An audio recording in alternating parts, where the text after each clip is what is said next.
ফিরোজা ছোটবেলায় খুবই হাসিখুশি ছিল। ৩ ভাইবোনের মধ্যে সে ছিল সবচেয়ে শান্ত, কিন্তু মায়ের সবচেয়ে প্রিয়। বাবা ছিলেন একজন সাধারণ দোকানদার। সংসার চলত টানাটানিতে, কিন্তু ভালোবাসার ঘাটতি ছিল না। মা ফিরোজাকে বলতেন, তুই আমার আশীর্বাদ। একদিন তুই এমন কিছু করবি যা দেখে সবাই বলবে এই মায়ের মেয়ে। এসএসসির পর ফিরোজার জীবনে আসে এক ভয়ঙ্কর ঝড়। এক আত্মীয়ের মাধ্যমে পরিচয় হয় এক ছেলের সাথে, নাম ওয়ালিদ।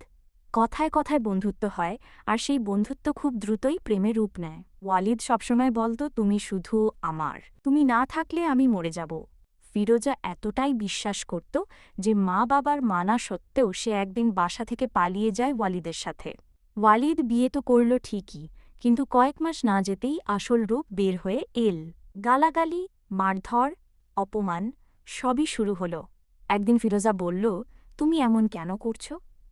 ওয়ালিদ হেসে বলল, তোর মতো সহজ মেয়েরা প্রেমে পড়ে ঠিকই, কিন্তু বউ হবার যোগ্য না।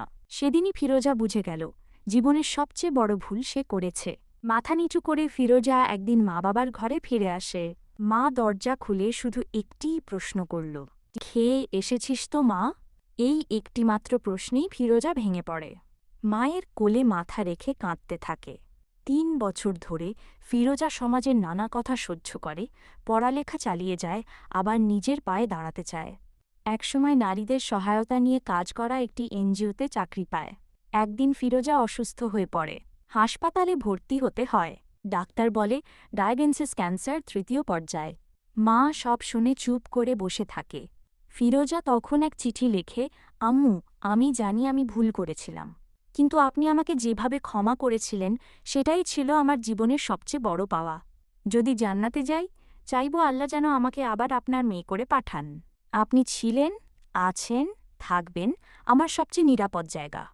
ফিরোজা আর বেঁচে ছিল না, কিন্তু তার চিঠি পড়ে হাজারো মেয়ে নিজের ভুল বুঝে ঘুরে দাঁড়ায়।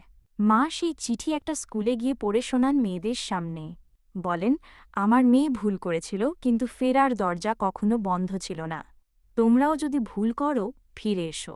আল্লাহর দরজা যেমন খোলা থাকে, মায়ের বুকও তেমনি খোলা থাকে।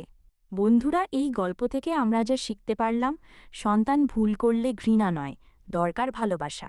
সমাজ যা বলে তার চেয়ে আল্লাহ কি বলেন সেটাই বড়। ফিরোজার মতো হাজারো মেয়ের জন্য